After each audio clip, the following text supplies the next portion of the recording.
ശബരിമല സ്വർണ്ണക്കൊള്ളയിൽ മുൻ ദേവസ്വം മന്ത്രി കടകംപള്ളി സുരേന്ദ്രനെ പ്രത്യേക അന്വേഷണ സംഘം ചോദ്യം ചെയ്തത് 2 മണിക്കൂർ. ശനിയാഴ്ച SIT ഓഫീസിൽ വിളിച്ചു വരുത്തിയാണ് പ്രത്യേക അന്വേഷണ സംഘം കടകംപള്ളിയെ ചോദ്യം ചെയ്തത്. മുൻ ദേവസ്വം മന്ത്രി എന്ന നിലയിലായിരുന്നു ചോദ്യങ്ങളെന്നും അറിയാവുന്ന കാര്യങ്ങൾ പറഞ്ഞുവെന്നും കടകംപള്ളി സുരേന്ദ്രൻ മാധ്യമങ്ങളോട് പറഞ്ഞു. മൊഴി നൽകിയതിൽ ആരെയും പഴിചാരിയിട്ടില്ലെന്നും ആരെയെങ്കിലും കുറ്റപ്പെടുത്താൻ തനിക്ക് ഇതേക്കുറിച്ച് എന്തെങ്കിലും അറിവുണ്ടോ എന്നും കടകംപള്ളി ചോദിച്ചു. എന്നാൽ കൂടുതൽ ചോദ്യങ്ങളോട് പ്രതികരിക്കാൻ മുൻമന്ത്രി തയ്യാറായില്ല.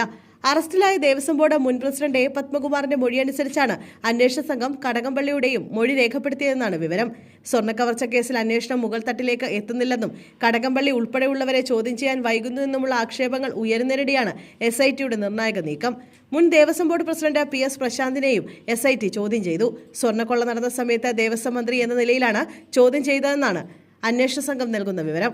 അതേസമയം അറസ്റ്റിലായ ദേവസ്വം ബോർഡ് മുൻ പ്രസിഡന്റ് പത്മകുമാറിന് കൂടുതൽ കുരുക്കാകുന്നതാണ് അന്നത്തെ ദേവസ്വം ബോർഡ് അംഗം N വിജയകുമാറിന്റെ മൊഴി. താൻ നിരപരാധിയാണെന്നും എല്ലാം സഖാവ് പറഞ്ഞിട്ടാണ് ചെയ്തതെന്നുമാണ് വിജയകുമാർ SITയോട് പറഞ്ഞത്. സ്വർണ്ണപ്പാളി മാറ്റുന്ന കാര്യമടക്കം ബോർഡിൽ അവതരിപ്പിച്ചത് പത്മകുമാറാണ്. പ്രധാന തീരുമാനങ്ങളെല്ലാം പ്രസിഡന്റ് പറയുന്നതായിരുന്നു രീതി. അതുകൊണ്ട് വായിച്ചുപോലും നോക്കാതെ ഒപ്പിട്ടുവെന്നും പ്രശ്നമുണ്ടാകുമെന്ന് അറിഞ്ഞില്ലെന്നും വിജയകുമാർ പറഞ്ഞു. സമ്മർദ്ദം സഹിക്കാൻ വയ്യാതെ ആത്മഹത്യ ചെയ്യാൻ വരെ തോന്നിയെന്നും വിജയകുമാറിന്റെ മൊഴിയിലുണ്ട്. പത്മകുമാറിന്റെ റിമാൻഡ് കാലാവധി 14 ദിവസത്തേക്ക് കൂടി നീട്ടി. താങ്കളെ ബലിയാടാക്കുകയാണോ എന്ന ചോദ്യത്തിന് നോക്കാം, അയ്യപ്പൻ നോക്കിക്കൊള്ളുമെന്നായിരുന്നു പത്മകുമാറിന്റെ മറുപടി. കടകംപള്ളിയാണോ ദൈവതുല്യൻ എന്ന ചോദ്യത്തിന് ശവന്തീനികളല്ല എന്നായിരുന്നു പത്മകുമാറിന്റെ മറുപടി.